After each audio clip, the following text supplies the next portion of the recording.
Clip number 431۔ اس clip میں آپ سورہ توبہ کی آیت نمبر 25 سے 26 تک کی تلاوت، ترجمہ، تفسیر قرآن صراط الجنان سماعت فرمائیں گے۔ بسم اللہ الرحمن الرحیم۔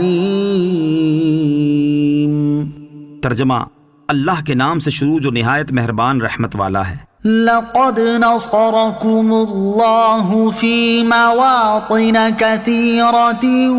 ويوم حنين إذ أعجبتكم كثرتكم فلم تغن عنكم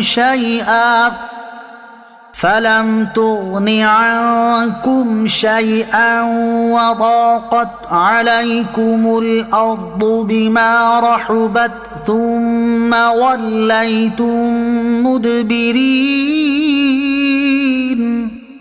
ترجمہ، بے شک اللہ نے بہت سے مقامات میں تمہاری مدد فرمائی، اور حنین کے دن کو یاد کرو جب تمہاری کثرت نے تمہیں خود پسندی میں مبتلا کر دیا تو یہ کثرت تمہارے کسی کام نہ آئی، اور تم پر زمین اپنی وسعت کے باوجود تنگ ہو گئی، پھر تم پیٹھ پھیر کر بھاگ گئے۔ لقد نصركم الله في مواطن كثيرة، بے شک اللہ نے بہت سے مقامات میں تمہاری مدد فرمائی، یعنی رسول کریم علیہ الصلوۃ والسلام کے غزوات نے مسلمانوں کو کافروں پر غلبہ عطا فرمایا، جیسا کہ واقعہ بدر، قریظہ، نذیر، حدیبیہ، خیبر اور فتح مکہ میں ہوا۔ وَيَوْمَ حُنَيْنٍ،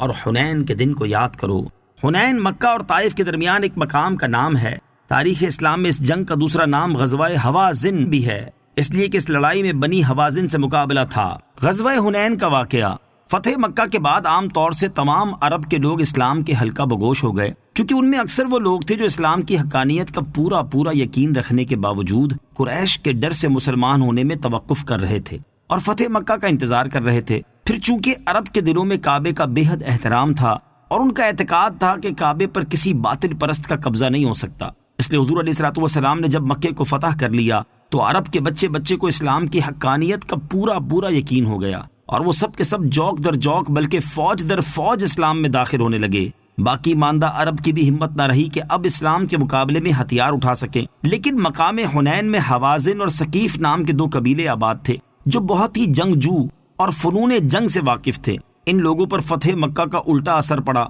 اور ان لوگوں پر خواہ مخواہ کی جاہلیت کی غیرت سوار ہو گئی، اور ان لوگوں نے یہ خیال قائم کر لیا کہ فتح مکہ کے بعد ہماری باری ہے۔ اس لیے ان لوگوں نے طے کر لیا کہ مسلمانوں پر جو اس وقت مکے میں جمع ہیں ایک زبردست حملہ کر دیا جائے۔ چنانچہ حضور پرنور علیہ الصلوۃ والسلام نے حضرت عبداللہ بن ابی حدرد رضی اللہ تعالی عنہ کو تحقیقات کے لیے بھیجا۔ جب انہوں نے وہاں سے واپس آ کر ان قبائل کی جنگی تیاریوں کا حال بیان کیا اور بتایا کہ قبیلہ حوازن اور ثقیف نے اپنے تمام قبائل کو جمع کر لیا ہے، اور قبیلہ حوازن کا رئیس اعظم مالک بن عوف ان تمام افواج کا سپہ سالار ہے، اور وہ 100 برس سے زائد عمر کا بوڑھا ہے۔ درید بن سما جو عرب کا مشہور شاعر اور مانا ہوا بہادر تھا، بطور مشیر کے میدان جنگ میں لایا گیا ہے، اور یہ لوگ اپنی عورتوں، بچوں بلکہ جانوروں تک کو میدان جنگ میں لائے ہیں تاکہ کوئی سپاہی میدان سے بھاگنے کا خیال بھی نہ کر سکے۔ حضور اقدس علیہ الصلوۃ والسلام نے بھی شوال 8 ہجری میں 12,000 کا لشکر جمع فرمایا۔ 10,000 تو مہاجرین و انصار وغیرہ کا وہ لشکر تھا جو مدینے سے آپ کے ساتھ آیا تھا، اور 2,009 مسلم تھے جو فتح مکہ میں مسلمان ہوئے تھے۔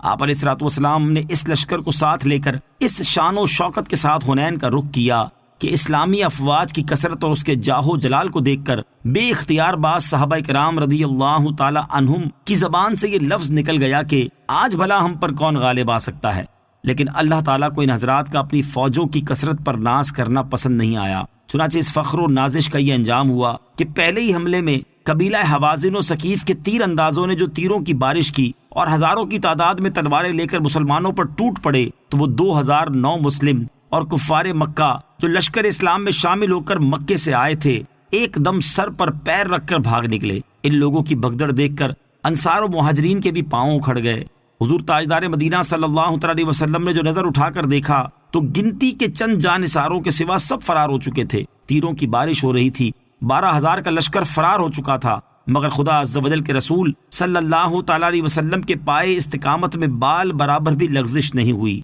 بلکہ آپ علیہ الصلوۃ والسلام اکیلے ایک لشکر بلکہ ایک عالم کائنات کا مجموعہ بنے ہوئے نہ صرف پہاڑ کی طرح ڈٹے رہے بلکہ اپنے سفید خچر پر سوار برابر آگے ہی بڑھتے رہے، اور آپ علیہ الصلوۃ والسلام کی زبان مبارک پر یہ الفاظ جاری تھے کہ انا النبی لا کذب انا ابن عبد المطلب، میں نبی ہوں، یہ جھوٹ نہیں ہے، میں عبد المطلب کا بیٹا ہوں۔ حضرت عباس رضی اللہ تعالیٰ عنہ چونکہ بہت ہی بلند آواز تھے، اس لیے آپ علیہ الصلوۃ والسلام نے انہیں حکم دیا کہ انصار و مہاجرین کو پکارو۔ انہوں نے جو یا معشر الانصار اور یا للمہاجرین کا نعرہ مارا تو ایک دم تمام فوجیں پلٹ پڑیں اور لوگ اس قدر تیزی کے ساتھ دوڑ پڑے کہ جن لوگوں کے گھوڑے ازدحام کی وجہ سے نہ مڑ سکے انہوں نے ہلکا ہونے کے لیے اپنی زرہیں پھینک دیں اور گھوڑوں سے کود کر دوڑے اور کفار کے لشکر پر جھپٹ پڑے اور اس طرح جاں بازی کے ساتھ لڑنے لگے کہ دم زدن میں جنگ کا پانسا پلٹ گیا۔ کفار بھاگ نکلے، کچھ قتل ہو گئے اور جو رہ گئے گرفتار ہو گئے۔ قبیلہ ثقیف کی فوجیں بڑی بہادری کے ساتھ جم کر مسلمانوں سے لڑتی رہیں، یہاں تک کہ ان کے 70 بہادر کٹ گئے، لیکن جب ان کا علم بردار عثمان بن عبداللہ قتل ہو گیا تو ان کے پاؤں بھی اکھڑ گئے اور فتح مبین نے حضور رحمت اللہ عالمین صلی اللہ علیہ وسلم کے قدموں کا بوسہ لیا اور کثیر تعداد و مقدار میں مال غنیمت۔ ثم أنزل الله سكينته على رسوله وعلى المؤمنين وأنزل جنودا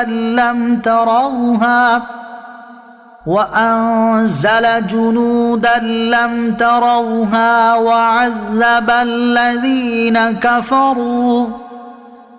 وَذَلِكَ جَزَاءُ الْكَافِرِينَ۔ ترجمہ، پھر اللہ نے اپنے رسول اور اہل ایمان پر اپنی تسکین نازل فرمائی اور اس نے ایسے لشکر اتارے جو تمہیں دکھائی نہیں دیتے تھے، اور اس نے کافروں کو عذاب دیا اور کافروں کی یہی سزا ہے۔ ثم انزل اللہ سکینتہ، پھر اللہ نے اپنی تسکین نازل فرمائی۔ ارشاد فرمایا کہ پھر اللہ عز و جل نے اپنے رسول صلی اللہ علیہ وسلم پر تسکین نازل فرمائی کہ اطمینان کے ساتھ اپنی جگہ قائم رہے، اور اہل ایمان پر تسکین نازل فرمائی کہ حضرت عباس رضی اللہ تعالی عنہ کے پکارنے سے نبی کریم علیہ الصلوۃ والسلام کی خدمت میں واپس آئے۔ اس سے معلوم ہوا کہ جنگ حنین میں بھاگ جانے والے مسلمان مومن ہی رہے، ان کی معافی ہو گئی، ان پر رب عز و جل نے سکینہ اتارا۔ اب جو ان پر اعتراض کرے وہ ان آیات کا مخالف ہے، نیز یہ بھاگ جانے والے ہی واپس ہوئے اور انہوں نے مارکہ فتح کیا، لہٰذا یہ فتح گزشتہ خطا کا کفارہ ہو گئی۔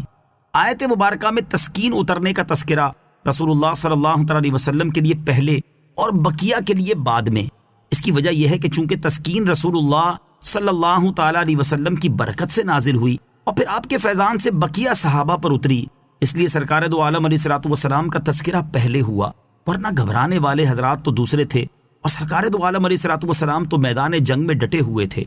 وَأَنزَلَ جُنُودًا لَّمْ تَرَوْهَا، اور اس نے ایسے لشکر اتارے جو تمہیں دکھائی نہیں دیتے تھے، یعنی فرشتے جنہیں کفار نے ابلک گھوڑوں پر سفید لباس پہنے امامہ باندھے دیکھا۔ یہ فرشتے مسلمانوں کی شوکت بڑھا